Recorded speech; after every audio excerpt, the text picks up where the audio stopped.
বাংলাদেশিদের ভিসা না দিয়ে চরম বিপাকে ভারত বাংলাদেশ সীমান্তবর্তী শহর বনগাঁর চিরচেনা কর্মব্যস্ততা এখন অনেকটাই স্থিমিত।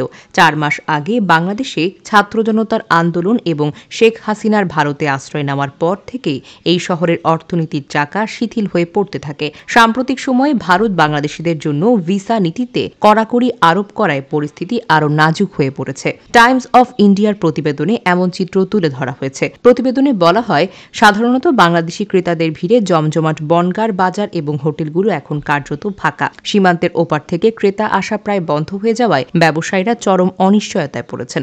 বনগাঁ পৌরসভার চেয়ারম্যান গোপাল শেঠ জানান, গত কয়েক মাসে বনগাঁর ব্যবসায় ৫০ থেকে ৬০% মানুষ পর্যন্ত ধস নেমেছে। এ সময় মুখরিত থাকা তাও বাজার এখন নিস্তব্ধ।